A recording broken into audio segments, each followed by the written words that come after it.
Donc voilà, rebonjour pour ceux qui me suivent, Sylvia Humbert, votre coach sexotantrique, spécialiste de la communication du couple. Donc voilà, je démarre maintenant les capsules ou les vidéos de réflexion, comme je vous l'ai présenté déjà. Et je vais démarrer par un sujet un petit peu sensible qui peut fâcher, mais qui est essentiel dans la communication. C'est le sentiment de jalousie.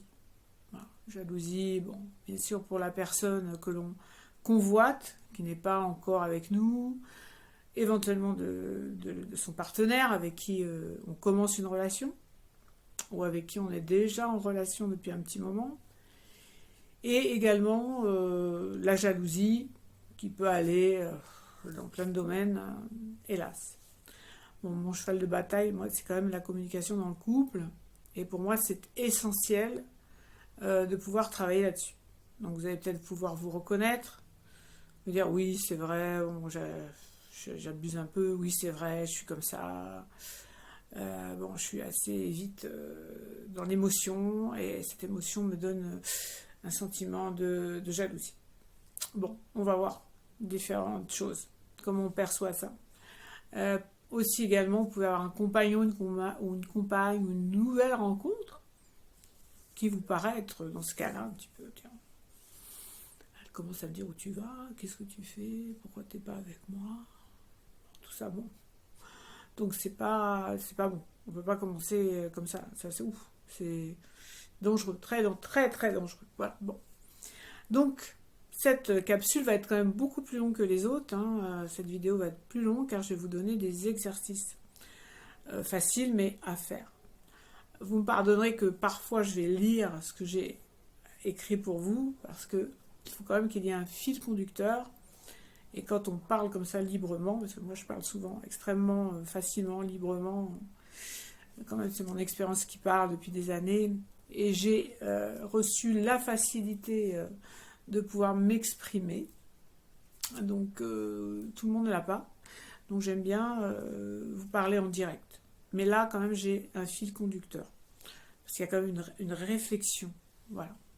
Donc je vais parler de la jalousie. Comme je vous le disais, cette jalousie, elle peut être avec une personne qui est déjà dans votre vie, avec qui on vit, ou qu'on aimerait peut-être former le couple.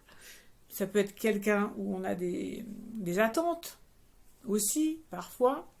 Donc forcément, il peut y avoir des sentiments de jalousie parce que l'autre ne vous donne pas peut-être l'attention que vous pensez mériter. On va voir ce qui se passe. Donc voilà.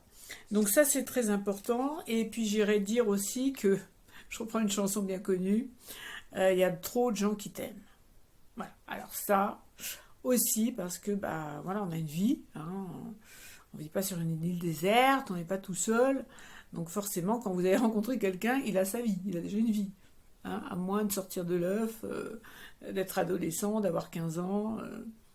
Bon, on a une vie quand même. Voilà. Donc moi je parle à des adultes là.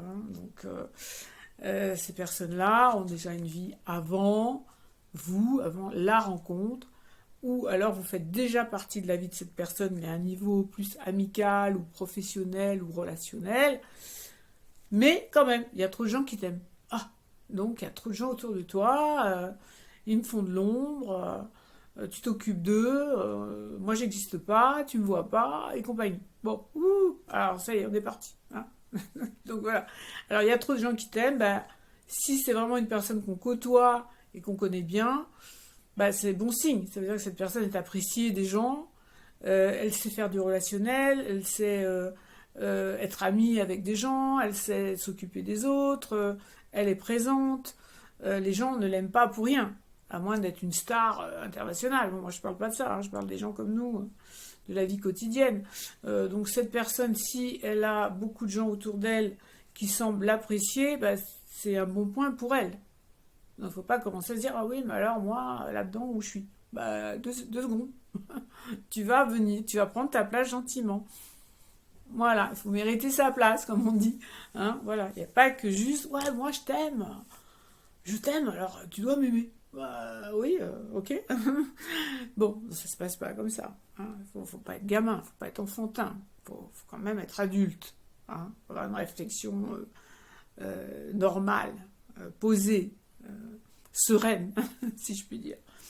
Donc on attaque comme ça, vous voyez. Donc il y a trop de gens qui t'aiment. Non, non, non, il n'y a pas trop de gens qui t'aiment. C'est un bon signe que cette personne soit, qui ait des amis, un relationnel. Ça, c'est très très bien. Alors après, bien sûr, on peut avoir toutes les bonnes raisons d'être jaloux ou d'être jalouse. Bon, alors il est trop beau ou trop belle. Ah. Il a du charisme, donc on le regarde. Il a une énergie qui attire. On le regarde. Bien sûr, il parle facilement aux gens. Hein, il a cette facilité de communiquer. Il a une profession éventuellement très sociabilisée. Donc, de par sa profession, il rencontre du monde, forcément. Alors, si vous êtes un homme et que c'est une femme, bah, cette femme, elle a peut-être un métier où elle est entourée plus d'hommes. Bon, bah, c'est comme ça. Et vice-versa. Hein, donc, un homme qui est dans une profession où il y a plus de femmes autour de lui. Bon, alors, déjà. Donc, forcément, si on n'accepte pas ça, bon, on va pas aller loin. Hein. Donc, la personne ne va pas changer de métier juste parce que vous, ça vous convient pas. Hein. Donc, déjà, il faut quand même relativiser le truc. Hein, déjà. Bon. Donc, ça, c'est important. Et pour toutes les familles maintenant qui sont donc recomposées, on a eu une vie de famille avant. Voilà. Alors on a une vie de famille, on a eu une vie de famille avec une autre femme ou avec un autre homme. Il reste un certain relationnel avec cette personne, qu'il y ait des enfants ou pas. Bon, parce qu'on peut rester très bons amis avec son ex. Bah oui, il y en a qui disent non, c'est pas bon. Ça se fait pas, c'est pas possible. Ah bah si, c'est possible. Il y a des gens, oui, qui ont une réflexion là-dessus et qui ne tirent pas un trait sur toutes les bonnes choses qu'ils ont vécues avec quelqu'un. Désolé. Ça fait quand même partie de la vie. Donc je vois pas pourquoi on devrait rayer direct la personne qui existait avant. Hein. Comme les gens qui se mettent en couple et qui oublient tous leurs amis. D'un coup, il n'y a plus personne qui existe. Voilà. Pourquoi? On ne sait pas. Vous voyez, vous les avez aidés dans leur peine, dans leur célibat. Vous les avez sortis, vous leur avez changé les idées. Et puis d'un coup, pouf, on n'entend plus parler d'eux. Ils ont disparu. Ils se sont mis en couple. Super. Et moi, j'existe plus. Bon, donc voilà. Il faut faire quand même 2 poids, 2 mesures. Donc on peut rester amis, oui, avec une ancienne relation, un ex-ami, un ex-mari, un ex-petit copain. Oui, c'est possible. Donc faut pas tout de suite dire oh putain, ça y est. Désolé, j'ai dit un mot. Oh zut. Euh, il est ami avec son ex. Bon. Et s'il a des enfants, c'est encore plus normal quand même. Hein, parce que voilà, des enfants, on les a fait à 2. Bon. Donc c'est très important que les enfants, pour leur équilibre, voient encore les 2 parents, même s'ils sont séparés. Voilà. Donc il faut arrêter d'être égocentriste. Hein, voilà. Il n'y a pas que vous qui existez. Donc voilà. Donc là, je parle vraiment des gens qui sont extrêmement jaloux. Pourquoi? Parce que dans le jaloux, il y a possession. Il y a le fait d'appartenir. Donc forcément, vu que tu vas parler avec d'autres gens ou tu as des relations ailleurs, tu ne m'appartiens pas. Tu ne m'appartiens pas à 100%. Je rigole parce que comment penser qu'on puisse dire que cette personne, elle vous appartient. Quoi. C'est vraiment très fort. Hein. Mais bon, on reviendra là-dessus. Mais ça va avec. D'accord, le sentiment de jalousie va avec le fait il devrait être qu'à moi. Voilà. Voilà, on va voir que c'est pas possible. Alors donc, bien sûr, il s'occupe de sa famille précédente, bien sûr, et il a une vie sociale. C'est-à-dire que c'est une personne qui est solaire, qui a du charisme, qui aime sortir, qui aime voir d'autres gens, qui aime parler avec d'autres gens. Enfin, il vit, quoi. Cette personne, ce conjoint, cette femme ou cet homme, bah, il a une vie. Voilà. Il n'est pas reclus dans sa caverne ou dans son île. D'ailleurs, s'il n'était pas comme ça, est-ce que vous l'auriez remarqué? Est-ce que vous l'auriez rencontré? Est-ce que vous lui auriez parlé? Et est-ce qu'il vous plairait? Ben non. En fin de compte, c'est tout ça qui le fait à vos yeux. Et en fin de compte, c'est tout ça que vous auriez envie de posséder. Mettez-vous bien cette réflexion. Parce que justement, il a toutes ces qualités-là qui vous parlent, que peut-être vous admirez. Mais une fois avec la personne, vous voudriez qu'il n'ait plus que vous dans son univers. Bon, ça veut dire donc qu'il ne serait absolument plus du tout la même personne que quand vous l'avez rencontré. Et pour les raisons qu'il vous a intéressé, ou plus, ou connu. Voilà, parce que s'il est dans sa caverne ou dans son île déserte, vous ne le connaissez pas, vous ne le rencontrez pas. Désolé. Bon, donc ça me paraît quand même hyper logique. On n'est pas dans la philosophie, là. On est dans le pragmatisme. On est dans la vraie vie, quoi. On est dans la vie. Bon. Donc cette personne, ensuite, elle a une vie sociale. Des amis, elle fait du sport, des sorties, elle a une passion. Bon, peu importe. Donc voilà. Votre vision, elle est ce que j'appelle, moi, égocentriste. Tout tourne autour de vous. Voilà. Et hop, cette personne, elle m'intéresse. Maintenant, pouf, c'est moi son centre. Waouh, ça c'est chaud quand même. Direct. Bon, donc, moi je préfère un petit peu sourire parce que ça me paraît impossible. Mais bon. Ok, alors vous êtes égocentrique. Donc, tout tourne autour de vous. On peut appeler ça aussi nombriliste. Bon, peu importe, c'est pas très grave le nom. Si vous connaissez quelqu'un comme ça, vous avez dû un petit peu reconnaître. Et si vous semblez être comme ça, j'espère que là, vous me suivez, que vous comprenez que cette attitude, elle est enfantine, elle est puérile. Ma maman, elle m'appartient, c'est ma maman, c'est mon papa. Bon, on n'a plus l'âge, là. Il faut arrêter. Faut avoir des relations équilibrées, saines, réfléchies. Et si, hélas, émotionnellement, on a ce sentiment d'appartenance et de jalousie, on va essayer de le travailler. Tout simplement. Je ne dis pas que ce n'est pas une maladie, c'est bon. Il y a une jalousie excessive, oui, qui peut amener à des actes de crime, crime passionnel, c'est ça. Bon, alors on n'en est pas là, on est bien avant tout ça, d'accord. Et l'idée, c'est ça, c'est de se dire, ah oui, c'est vrai, j'ai raté. Parce que dans tout ça, vous n'avez pas réussi. Vous avez beaucoup raté de bonnes occasions, de bons partenaires, de gens qui auraient été très intéressants pour vous, qui vous auraient même fait peut-être sortir de votre contexte. Vous auriez peut-être pu rencontrer des gens, vous auriez pu avoir des nouveaux amis, une nouvelle activité. Cette personne vous aurait peut-être ouvert à plein de choses. Et vous, paf, terminé. Vous avez tout fait foirer. Bon, alors il faut peut-être un petit peu se remettre en question. Voilà. Donc c'est ça l'idée de la réflexion. C'est se remettre en question et se dire, ah oui, d'accord. Oui, d'accord, ça ne marche pas comme ça. Ça ne marche pas comme ça. Donc on peut changer, on peut s'améliorer, on peut apprendre, on peut comprendre. C'est le but de cette vidéo. Alors bien sûr, vous projetez sûrement sur cette personne, on vient de le dire, waouh, voilà, c'est l'homme idéal pour moi, c'est non.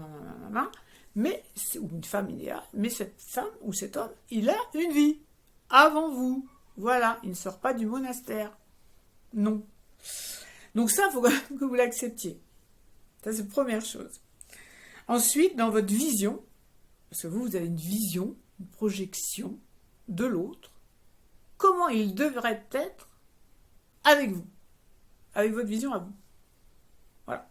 Donc bien sûr, votre vision, vous êtes l'unique. Vous devez devenir l'unique, d'accord? L'unique centre vie de l'autre. Voilà. Donc, est-ce que c'est raisonnable? Posez-vous la question, est-ce que c'est raisonnable, ça? De penser ça.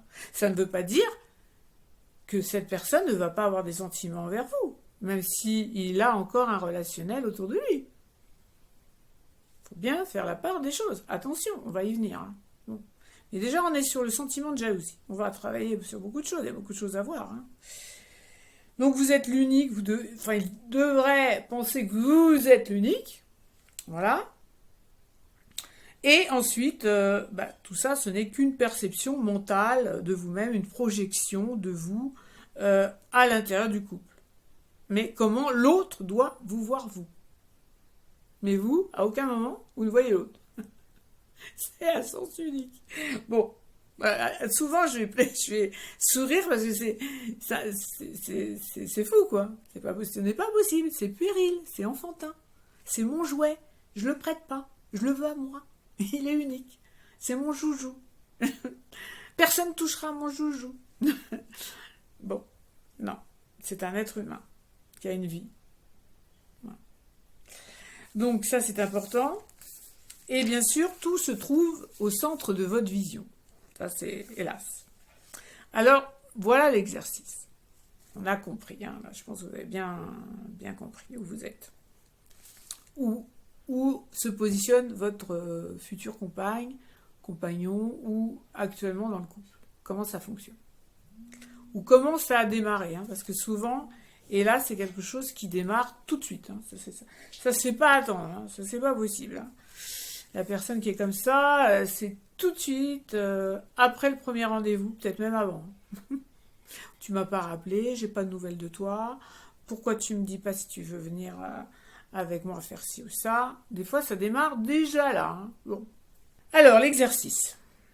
Voilà. Donc, on va se positionner et on va imaginer que vous êtes dans un demi-cercle. Voilà. C'est un demi-cercle devant vous. Et vous êtes au milieu de ce demi-cercle. Alors on pourrait imaginer une scène de théâtre, on pourrait imaginer un amphithéâtre où vous seriez acteur, chanteur, conférencier. Et là, bien sûr, vous êtes sur scène pour faire votre show. Et là, tout le monde doit vous regarder. Bon, là, c'est normal. Pourquoi? Parce que vous proposez quelque chose aux gens. Ces gens-là aiment ce que vous proposez. Vous leur proposez un rendez-vous, une conférence, un spectacle, peu importe.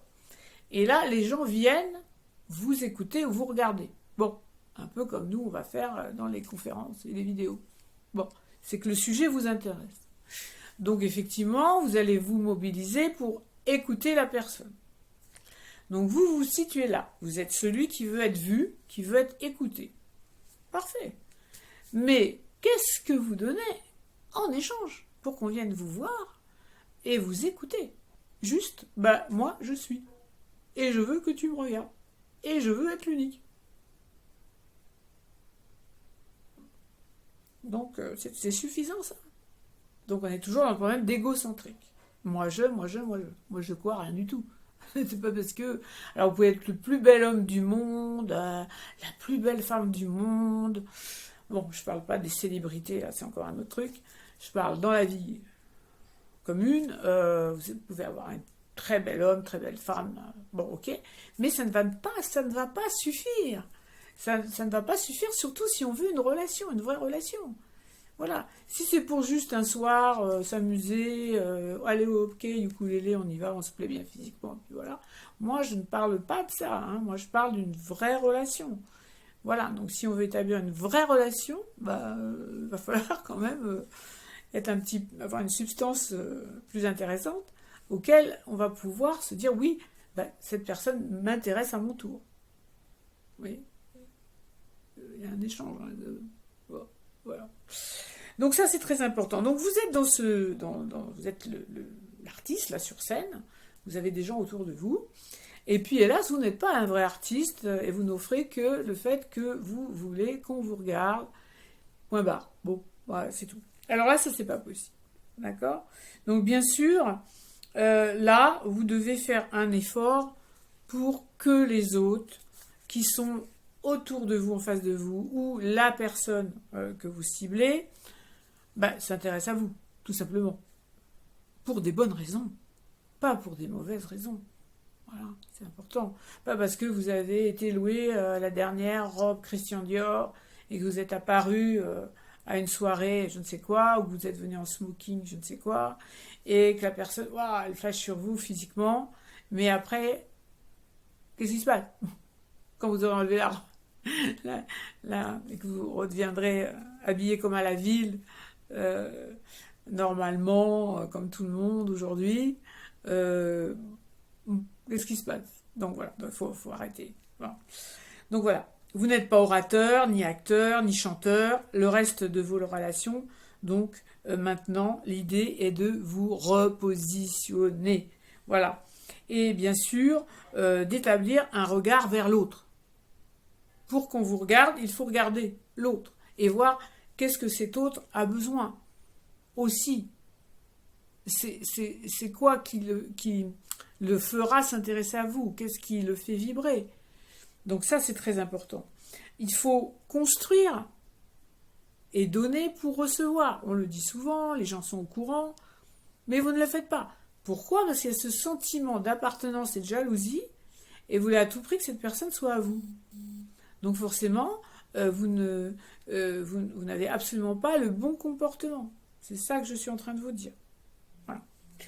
Je ne parle pas, je ne l'ai peut-être pas dit au début, mais je ne parle pas de la jalousie parce que quelqu'un vous a trompé. Je ne parle pas de ça du tout, moi. Je parle vraiment de la jalousie émotionnelle qui vous arrive comme ça, comme une pulsion. Voilà, et voilà, vous n'en sortez pas. Ok? Alors bien sûr, il faut vous repositionner, il faut essayer donc d'aller à l'autre pour créer un vrai dialogue et obtenir l'attention de l'autre. Ça c'est déjà.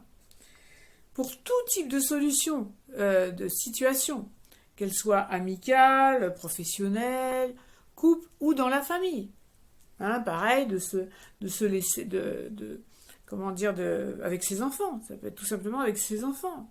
On ne peut pas être trop possessif non plus avec ses enfants. En disant, mais non, il m'appartient. Cet enfant, il n'est qu'à moi, par exemple. Bon, ce que font pas mal de femmes lors de divorce, où elles disent, bah, l'enfant, il est à moi. Bah non, il n'est pas à toi, l'enfant. On l'a fait à deux.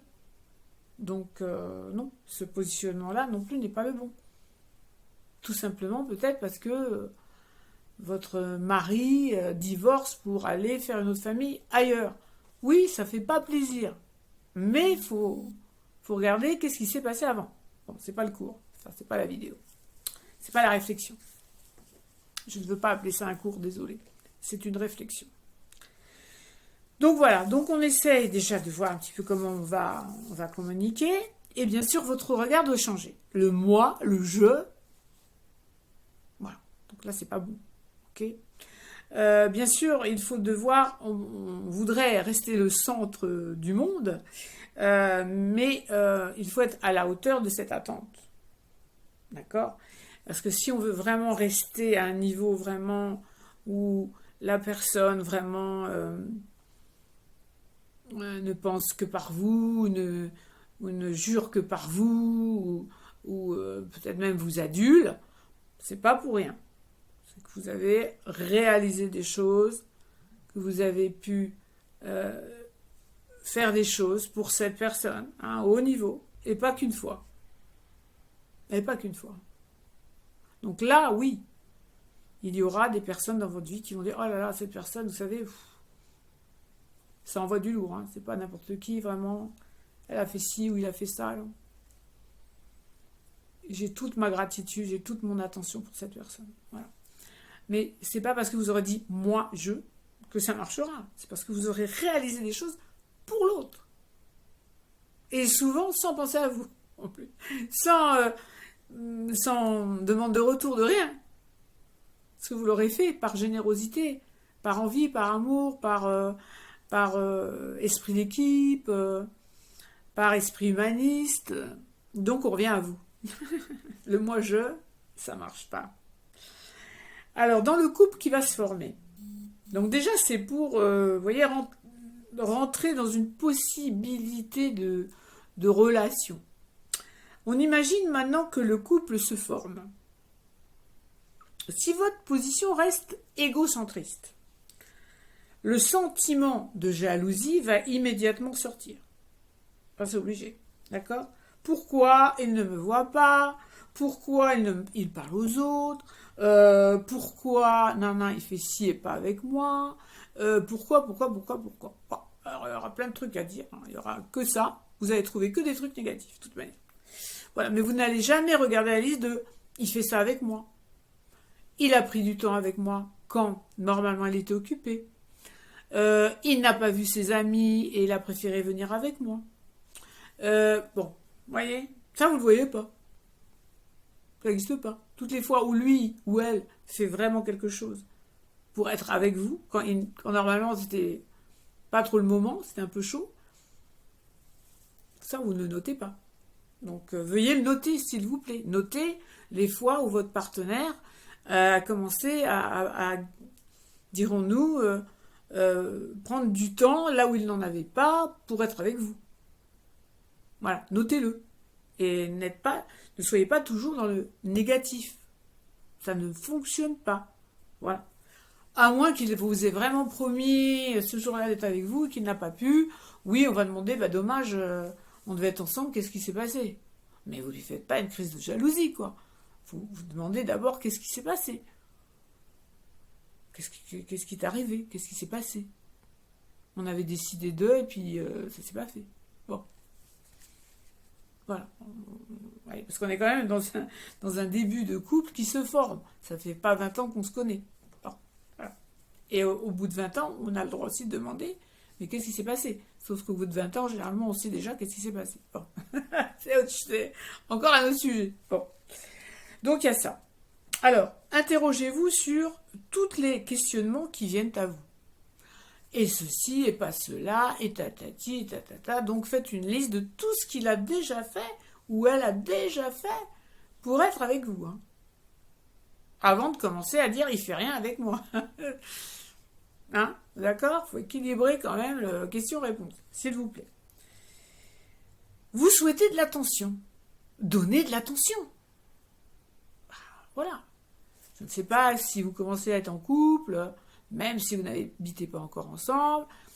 Qu'est-ce qu'il aimerait? Je sais pas, il aimerait que je lui fasse un petit plat? Est-ce qu'il aime bien tel endroit? Est-ce qu'il aime bien se balader au clair de lune? Écouter de la musique? En plus, il y en a des choses à faire au jour d'aujourd'hui. Hein. C'est pas, voilà, on a quand même beaucoup de choix. Donc déjà, donnez de l'attention. Qu'est-ce qu'il aimerait faire? Avec vous, oui, ok, pas avec la terre entière. Avec vous. Mais qu'est-ce qu'il aimerait faire? Donc donnez de l'attention. Essayez comme ça de commencer petite communication pour pouvoir dire, bah tu vois, là, ce qui serait sympa, on a fait ça, bah moi j'aime bien ça. La prochaine fois, ça me ferait plaisir qu'on fasse ça à deux. Là, vous pouvez le placer. Parce que vous avez commencé à faire plaisir à l'autre. Pour moi, c'est carrément évident. Mais si ça ne l'est pas pour vous, c'est pas grave. On peut le travailler.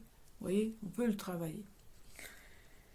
Alors maintenant, on est à un autre exercice. Donc vous aurez fait votre petite liste. Pour déjà voir mais qu'est-ce qu'il a déjà fait pour vous, ou elle ou il, hein. Bon, votre conjoint ou votre conjointe ou votre futur. Là maintenant on va changer de plan. Je vais vous donner un exercice pour un peu changer de plan de vision. Vision égale intégration dans le cerveau, puisque c'est quand même la vue et l'ouïe qui font que ça enregistre. Là c'est uniquement de la vision. On va prendre un exemple. Bah, vous êtes au rez-de-chaussée, vous regardez une scène, un paysage, un match de tennis, je ne sais pas. Et puis, vous ne voyez que ce qui est à votre niveau. Il y a peut-être des arbres qui vous gênent, il y a des gens qui vous gênent, des voitures, je ne sais pas. Donc, vous ne voyez que ce que vous ne pouvez voir en étant au rez-de-chaussée. Par chance, il y a une colline où il y a des gradins, où il y a un immeuble dans lequel vous pouvez grimper. Il y a peut-être la tour Eiffel à côté, je ne sais pas. En tout cas, vous allez élever votre plan de vision. Parce que, tiens, je vois mal. C'est pas pour rien qu'au Moyen-Âge, les châteaux forts étaient en hauteur. Parce qu'ils arrivaient à voir venir les ennemis. Bon. Donc ça, c'est des petites apartades. Donc on essaye de se dire, tiens, c'est vrai, j'aimerais bien voir la chose d'une autre manière. J'aimerais bien voir ce qui se passe d'une autre manière. Donc on imagine que vous allez donc monter, vous élever, et vous allez faire les différentes étages possibles, ou gradins possibles. Et vous allez voir que vous ne voyez pas la situation pareille, le match de tennis, vous ne voyez pas les mêmes détails, vous ne voyez pas les mêmes choses. Même s'il y a un spectacle, on prend éventuellement des petites jumelles, bon, peu importe, pour voir mieux, pour focuser mieux la scène. Mais l'air de rien, en vous élevant de position, vous allez voir, tiens, je vois ça, tiens, je vois ci, tiens, les arbres me gênent plus, tiens, je vois plus loin. Ah oui, mais je vois aussi ce qui se passe autour. Bon, enfin, vous avez compris. Hein. Donc l'idée, c'est dans sa tête de se dire, ah oui, c'est vrai que quand je fais cette chose, bah, la scène s'élargit. Voilà, la scène s'élargit. Vous devez faire exactement pareil pour la personne qui est avec vous ou que vous voulez être ensemble. Vous devez voir là où est la personne, mais aussi son contexte. Parce que comme on l'a dit, elle ne sort pas d'une caverne. Bon. Donc, son contexte, c'est sa vie. Sa vie, c'est ce qu'elle fait. Ses occupations, les gens qu'elle rencontre, son travail, sa famille, ses son ex-femme ou son ex-compagnon. Bon, je parle au féminin et masculin. Hommes et femmes, c'est pareil pour moi. Donc voilà, on a tous des occupations, une vie avant vous. Bon. Mais, donc justement, il faut essayer un petit peu de reculer et se dire, mais quel est le contexte de la vie de cette personne? Bon, moi, je n'y suis pas encore, ou je viens juste d'arriver, ou je suis dans le couple, et j'ai pas pris en compte tout. Il y a des éléments que j'ai zappés. J'ai pas pris en compte. Cette personne, donc, elle a différentes situations. Elle doit être vue sous différents angles. Et effectivement, si vous restez égocentrique, bah ça, vous ne posez même pas la question. Bah voilà, donc, vous ne voyez que vous, par rapport à vous. Encore une fois. Ce n'est pas possible. Elle ne peut pas avoir une vraie relation avec vous si vous êtes toujours en train de reprocher et de quémander. Tu ne fais pas ci, tu ne fais pas ça, nani, nanan, tout ça. Et derrière, la jalousie. Oui, mais il a du temps pour l'autre. Oui, mais il fait autre chose. Oui, mais si, mais ça, m'énerve. Bon, alors le contexte, c'est quoi? Parce qu'il faut quand même analyser. Est-ce que cette personne est retraitée, ne fait plus rien Bon, non, enfin souvent non. Hein. C'est assez rare que même un retraité fasse rien. Moi je connais des retraités parce qu'ils font que travailler. Bon, alors, donc voilà. Donc l'idée c'est comment est-elle occupée cette personne? Déjà avant vous, et donc là petit à petit avec vous. Parce que c'est un élément en supplément. Mais vous, si vous regardez dans votre propre vie, c'est la même chose. Vous n'êtes pas né d'un œuf, hier, d'un œuf frais. Vous avez aussi votre propre vie. Donc, à moins d'être un égoïste, où vous n'avez plus personne autour de vous, parce que vous avez tellement fait, je ne vais pas dire le terme, emmerder le monde, qu'il n'y a plus personne. Bon, ça, c'est une conséquence. Hein. Voilà. Donc, pour éviter tout ça, si vous avez vraiment envie que ça ne soit pas ça votre vie, bah, il va falloir voir la personne dans le contexte. Et vous aussi, vous remettre dans votre contexte. En fin de compte, moi, j'ai du temps comment? Je peux me libérer comment? Parce que vous aussi, si vous ne faites pas d'effort de vous libérer pour l'autre, au moment où l'autre est, lui, disponible, ça ne marchera pas. Ça marchera une fois ou deux. Mais après, c'est toujours sens unique. Ce n'est pas possible. Ce n'est pas possible. Voilà. Donc, on analyse la situation... Et on oublie le moi-je.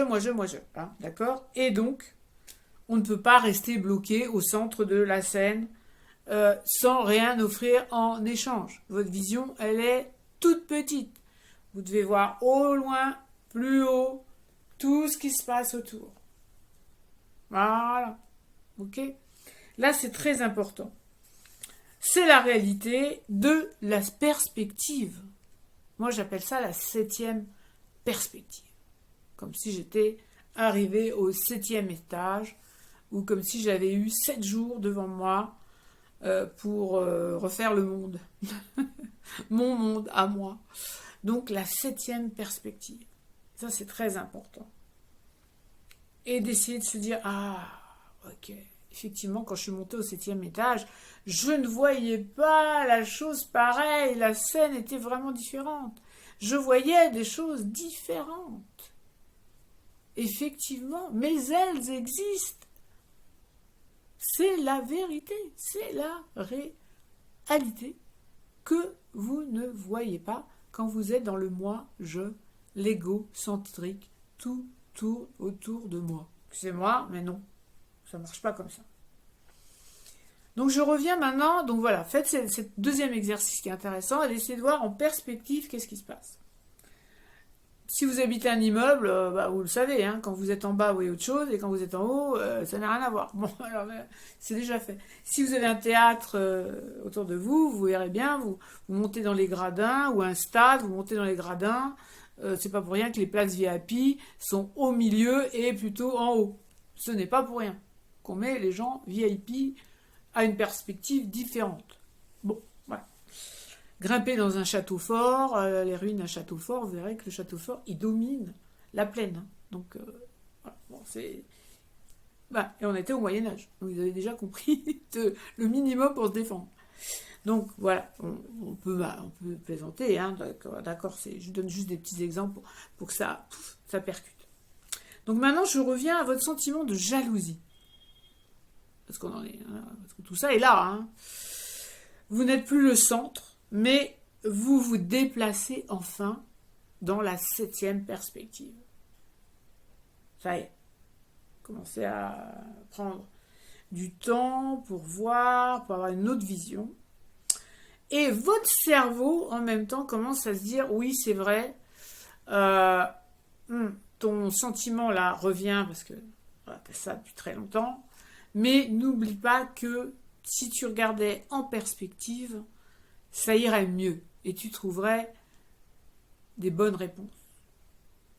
Pour ne pas rester bloqué à « il ne s'occupe pas de moi, elle ne me voit pas » ou « elle ne me voit pas, elle ne s'occupe pas de moi, elle avec ses ex, elle avec ses enfants, blabla, blabla, blabla. » Bon, donc on est monté.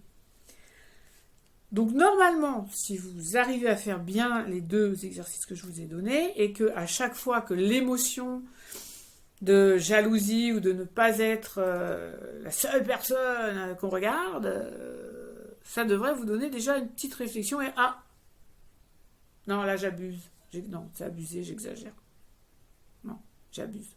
Quand vous allez commencer à vous dire oui c'est vrai j'abuse, c'est que vous êtes sur la bonne voie. Voilà. Et vous commencez à regarder, vous interrogez. Voilà, c'est ça. Vous voyez, on travaille sur soi, on travaille sur sa réflexion. Donc, un plan de perspective élargie que j'appelle, moi, la 7e perspective. J'y reviendrai de temps en temps, je vous dirai, n'oubliez pas la 7e perspective. Voilà. Ensuite, bien sûr, la personne que vous convoitez, voilà, ou qui partage votre vie, ou qui a déjà un travail, et avec qui vous avez ce travail. Parce que ça peut quand même s'appliquer aussi au travail. Ah, mais pourquoi il donne ce travail à l'autre? Elle n'a pas mieux travaillé que moi. Moi aussi, je suis capable d'eux. Alors, vous voyez, il y a une sorte de sentiment de jalousie au travail qui est encore un peu plus particulier à décrypter. Mais vous pouvez appliquer ça. Vous pouvez vous dire, oui, mais bon, l'autre personne à qui il a donné cette promo ou pas, bah oui, c'est vrai, elle a réussi à faire ça. Moi, je suis pas sûre que j'aurais réussi. Bon, il doit se rendre compte que des fois, moi, j'hésite à faire des choses, et puis l'autre personne les fait mieux ou plus vite. Bon, réfléchissez, regardez en perspective, qu'est-ce qui se passe. Bon, sauf si c'est une promotion canapé, comme on disait à l'époque. Bon, désolé, ça, vous ne pouvez pas combattre. Ça existe encore. Hein. Mais moi, je parle de choses normales. Hein. Moi, je ne parle pas de choses particulières pour l'instant. J'en parlerai, mais pour l'instant. Donc, il faut ne plus voir que votre personne. Il faut voir plus loin, plus haut. Et bien sûr, vous ne pouvez pas exiger Ça, c'est sur 7, 24 sur 24. En plus. Hein. S'il y a des gens, c'est pas juste une fois ou deux dans la semaine, hein, c'est non-stop. Hein. Et ça commence très tôt. Alors non, ce n'est pas non-stop. Donc voilà, là j'arrive à 40 minutes d'explication, je pense que c'est déjà bien. Hein, voilà, ça tourne. Hein. Donc on a compris que ça ne peut pas fonctionner, le moi, je, l'égocentrisme, non, égocentrique, parce que vous êtes au centre du cercle, que vous vous êtes fait tout seul, hein, d'accord.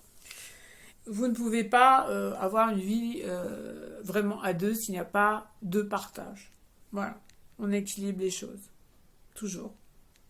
Et on avance. Soit je vais faire plaisir à l'autre déjà, je vais voir qu'est-ce qu'il a envie, qu'est-ce que je peux faire. C'est pas forcément dans le plaisir, hein. Ça peut être un service, ça peut être aller chercher ses enfants d'une ex à l'école, parce que lui il n'a pas le temps d'y aller. Bah ouais, l'air de rien. Voilà, ça peut être ça, vous proposez, mais tu sais, moi je suis disponible. Quand toi tu le seras pas, n'hésite pas. Bon, voilà, vous avez compris quand même. Si ça vous semble impossible pour vous, c'est dur, hein. Ça va être très très dur de trouver quelqu'un qui ne tourne qu'autour de vous. Et c'est très malsain comme relation. C'est très très très malsain. Ça, je vous le dis. Hein. Voilà.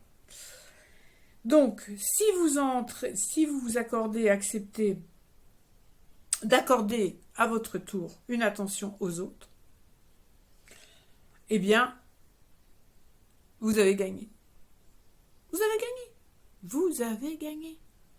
Donc, si vous avez ce sentiment de vouloir que les gens vous appartiennent, sans que ce soit possible totalement, mais au moins qu'ils aient une vraie attention auprès de vous, c'est à vous de faire les efforts.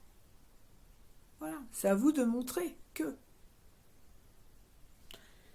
Voilà, donc c'est bien 42 minutes, je ne vais pas trop vous saouler trop non plus. Quoi. L'idée c'est qu'on échange dans la réflexion. Voilà. Donc je ne suis pas dans le cours actuellement. Je préfère être dans le coaching et la réflexion.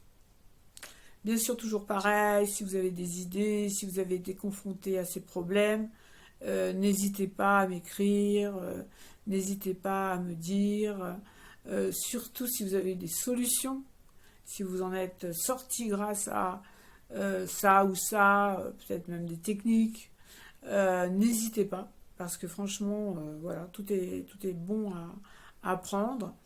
Et moi, je base quand même ces réflexions sur l'expérience. Qui peut parler? C'est l'expérience. Voilà. Mais hélas, moi, j'ai une très, très, très grande expérience de vie, grâce à mes patients, grâce à mes expériences, grâce à mes relations personnelles. Et voilà, je vous livre ça pour vous, pour évoluer. Voilà, je vous remercie. À bientôt. N'hésitez pas à m'écrire, à me dire. Et à faire vos exercices. Merci.